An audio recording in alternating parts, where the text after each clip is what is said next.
ETV ప్రేక్షకులకు నమస్కారం. Triple-X detergent soap శుభమస్తు కార్యక్రమంలో పావన కార్తీకం అనే శీర్షికకి స్వాగతం.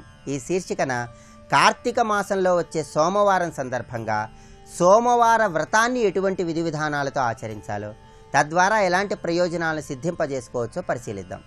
కార్తీక మాసంలో వచ్చే సోమవారం ఈశ్వరుడికి ఎంతో ప్రీతిపాత్రమైంది. ఈరోజు ఈశ్వరానుగ్రహాన్ని సులభంగా పొందటానికి 6 రకాలైన విధులలో ఏదో ఒక విధిని ఆచరించాలని మనకి శాస్త్రాలలో వర్ణించడం జరిగింది. కార్తీక సోమవార వ్రతం సందర్భంగా ఈరోజు ఉపవాసం, ఏకభుక్తం, నక్తం, అయాచితం, స్నానం, తిలదానం ఈ 6 విధులలో ఏదైనా ఒక విధిని ఆచరించినట్లయితే కార్తీక సోమవార వ్రతం పూర్తయి శివానుగ్రహాన్ని సులభంగా పొందవచ్చు. ఉపవాసం అంటే శక్తి ఉన్న వాళ్ళు ఎవరైనా సరే ఈ కార్తీక సోమవారం నాడు పగలంతా ఉపవాసం ఉండి సాయంకాలం ఈశ్వరుడికి అభిషేకం చేసి నక్షత్ర దర్శనం చేసిన తర్వాత తులసి తీర్థాన్ని మాత్రమే స్వీకరించాలి. ఇలా చేస్తే దాన్ని ఉపవాసం అంటారు. రెండవది ఏకభుక్తం.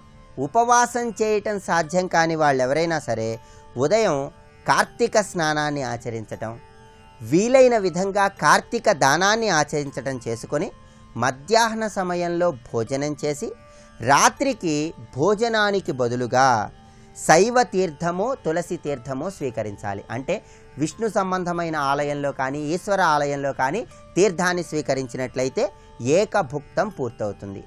అదేవిధంగా మూడవది నక్తం.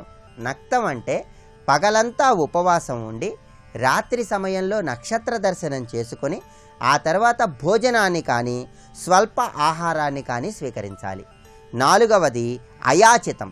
అయాచితం అంటే భోజనం కోసం మనం ప్రయత్నించకుండా ఎవరైనా వారికి వారుగా భోజనానికి పిలిస్తే అలా పిలిచినప్పుడు భోజనానికి వెళ్ళి భోజనం స్వీకరించినట్లయితే దాన్ని అయాచితం అంటారు. ఐదవది స్నానం.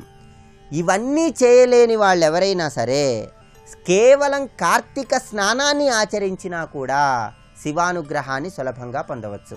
కార్తీక స్నానాన్ని ఆచరించేటప్పుడు పరమేశ్వరుడిని దామోదరుడిని మనస్సులో స్మరించుకున్నట్లయితే కార్తీక స్నానం పూర్తవుతుంది.